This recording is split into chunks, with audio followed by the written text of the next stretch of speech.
Welcome to day 7, the day when it all comes together for you to figure out exactly how to start throwing harder with less effort and less stress on your arm so you can be a dog and you can throw strikes and you can disgrace and embarrass people's families. And this is how we're going to do it. So, the culmination of all this, we've laid the foundation, and that is health, and that is movement and mechanics. And now we put it into action. Every day there's going to be something different, and strategically it's going to be put there.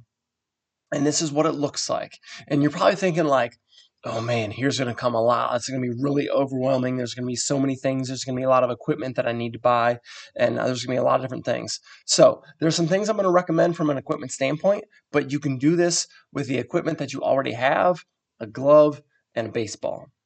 And you can add some things if you want. But as far as anything else, like this is just going to be some minor tweaks into your current program. It'll give you an idea of what it would look like if we scheduled your program, and it will allow your body to do the best that it possibly can. So this is your plan. We're starting with 3 steps first. Number 1, before we even get into there, from here on out, for the rest of your career, every single day you're tracking your food, your sleep, and your water. You're shooting for 3 meals and 2 snacks, 9 to 10 hours of sleep, and cheers, you are no bum.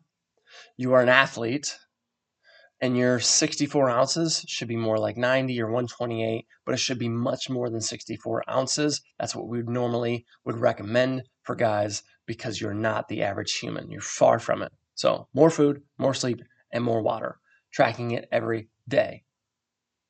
Next, go ahead and if you haven't already, watch each of the last 3 days of videos, break down your mechanics, and find the earliest opportunity with your back foot or your arm or your front leg.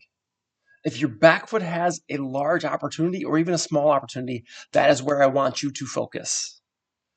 That's first. Like I said, the common analogy that's used or metaphor is that of dominoes. When you push one domino down, the next one goes, the next one goes, the next one goes. So the first domino, the first part of the kinetic sequence or sequence of events or kinematic sequence or any of those things, the first thing that goes is the back foot. And we talked about trying to stay centered in that back foot.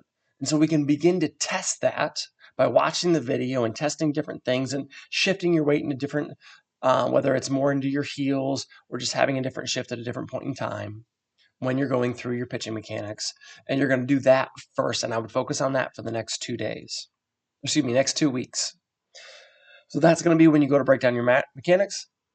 And the next is your throwing program. So what this looks like for the next week, basically I'm mapping out the next 2 weeks for you.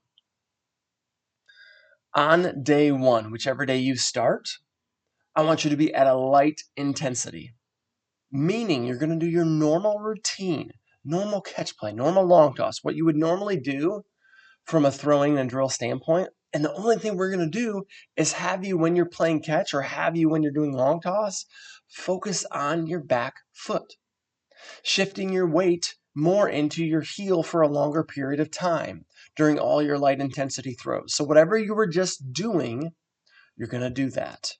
And everyone's in a different situation, so you may be throwing more or less depending on where you're at in your season or in your off season, your preseason or fall season. Next, on day 2, whatever day that is, you would do the same exact focus with a water bag. So I've got one right here. One of my favorites is to use this. You will see a lot of people using the tube, which we have those as well. I like to front load it because then it will put you back into your heel because you have to kind of counterbalance, whereas the other ones will actually put you into your toes. And we've already talked about that. So doing the water bag reps gives you a little bit of a break on your arm. Not that you needed a lot of break from that light intensity day, but because you're going to be ramping it up and your intensity should be up over the next few weeks, we want to preserve as much as possible while also getting as many reps in as possible. So you can do 30, 50, 100 different reps, preferably on a slope, so that you can mimic your movements that you would be doing on the mound and just that same feel. So light intensity on day 1, water bag intensity, same idea, where you're going through the motion and you're focusing on the reps and rotating and stabilizing and just focusing on the back foot. Then we're going to repeat the light day. Then we're going to go another water bag day. And you're probably thinking, man, I'm not really working at a high intensity.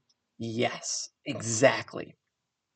In order for you to recover well and consistently and perform at your best consistently, we need to structure it like this. We've had so much success over the last 15 years, 16 years with guys using plans similar to this, where they're resting more than they're used to. They're also increasing their food, sleep, and water more than they're used to.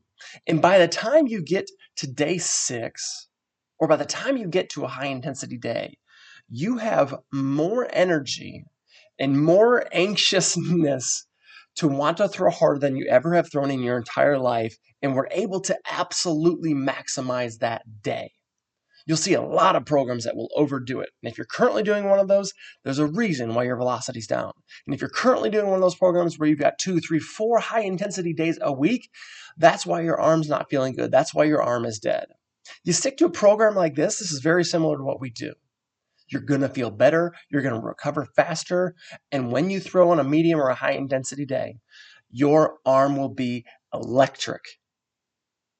So light, water bag, light, water bag. So we've got 4 straight days of reps. No rest from the reps, but we have rest for the arm. And then we go to another light day to make sure that we're still good and everything's feeling great and we're really grooving that pattern. And then we get to ramp it up and go medium intensity day for day 6, and then we rest. And what I like about this is so often you'll find this video, maybe this is you wouldn't do this though. A lot of guys will find this video and they'll find this program and they'll be in the off season, haven't thrown for 6 weeks or 3 months, and they'll run into it and try to do a high intensity day on the first week. And I know you guys. I was you guys. I didn't know how to do all this and how to program. So this also saves your arm, because if you're doing this week 1, then you're good. This also might need to be week 2 for you, or week 3, or week 4. So what we typically recommend is that you have 3 or 4 weeks at low to medium intensity, ramping your arm back up before you ever go high intensity. And then you go another 2 weeks at high intensity before you ever go on the mound at like full out live intensity. So that's 6 to 8 weeks usually before we have our guys on our mound. Everything we do is health first. We're not having you hucking and chucking on day 1, week 1, or even month 1. So depending on where you're at, if you've already been at a high intensity within the last 2 weeks, or 2 to 4 weeks maybe, you can spend 1 week here. Anything out of a month.